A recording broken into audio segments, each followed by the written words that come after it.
I'm Zoe, and this is my mom, Julie. And welcome back to... 'Cause we're international! So today's interview topic is... Bliss Plan! Yeah. So I know many of you wonder, what the heck is this Bliss Plan that this crazy girl Julie speaks of? Well, Bliss Plan means following your passion with discipline. And if you haven't caught on, this is another letter in our acronym of sustainability, which are the values that I wrote for Countries Connecting, but also I realized that are really like my personal values, and I'm making them Zoe's as well. So lucky her. So lucky me. So there's another definition on a website, michaelbelkin.com, that talks about what disciplined is. The combination of love for something with the willingness to do what it takes to practice it, aka discipline, and this results in freedom. So discipline leads to blissipline when what you love to do is what's best for you. So, Mom, what is your blissipline? So, my blissipline pretty much all begins with writing. I believe I have a way with words that most other people do not, and I'm very thankful for this. When I write, it just comes naturally to me, but I recognize that this can bring either happiness or sadness. It can bring inspiration, or it can bring pain.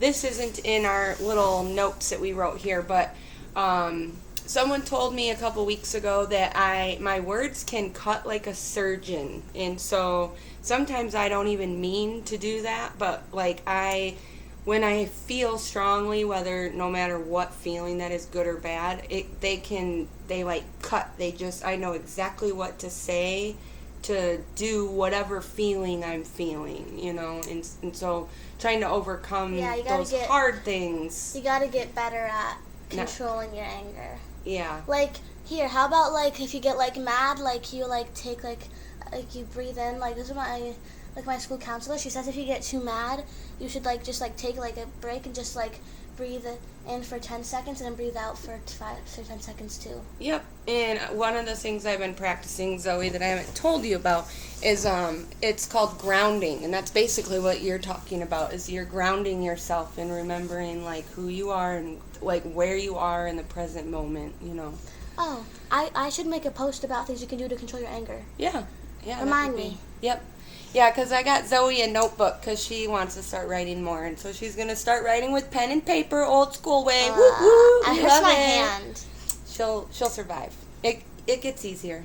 So, anyways, back to like our little schedule here. So, what do you think your blissipline is, Zoe? I would say I have 2. You have 2? Yeah, so probably drawing and writing. So, how do you feel when you sit down and do one of these things? Like happy and excited and like just like...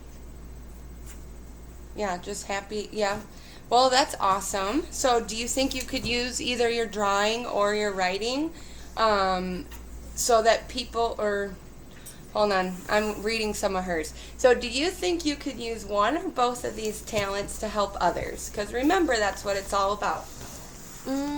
Yeah, I could like write about like things going on in the world that like aren't good, so people can like know what they are and like try their best to help. Or like I could write like if someone like has real low on money, I can like write about like their GoFundMe page or something. Mm-hmm. And with the drawing, like I can make someone's day with just like drawing a little picture. Because like if like someone's having a bad day, I could just draw a picture of them maybe, and I can get them happy.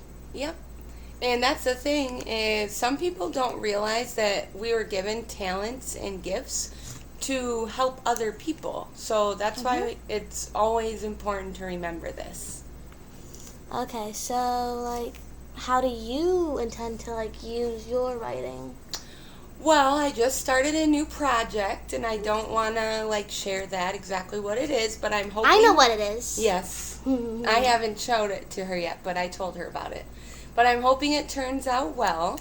But I believe I can use my words and things that I've been through, and by writing about some of those pains, whether currently or in the past, I can show others that lessons can be learned from every single thing that we've gone through, every person that we've met, every experience. Like, how about, like, if you trip and fall, you can, like, that can be, like, a lesson even if it's so tiny.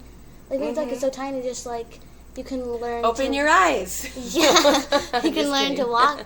You can learn to, like, make sure to look in front of you. I don't know. I know. Some people don't. We know your daddy. No, we know me. I trip on air. Well, yeah. I trip on air. That mostly comes from your daddy. We mean nothing mean by that, but, it's got to be in the genes. Clumsiness. Oh, my goodness. It is ridiculous. So anyways, but others can learn how to heal and learn that forgiveness and love are available to everybody. No matter who you are, no matter what you've done, who you've hurt, what you've said, there's always a chance for forgiveness and love. Always.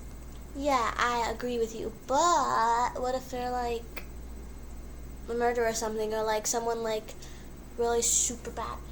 Well, forgiveness is always available, but there is something that, you need to remember is that just because you can reach out, to the Creator, and you can reach out to other people, just because you get forgiveness doesn't mean that what you've done, people can like accept you back into society. Right. You can be forgiven, but if you killed someone, well, there's like things that you have to pay for because of that. And it's dangerous to other people around that person.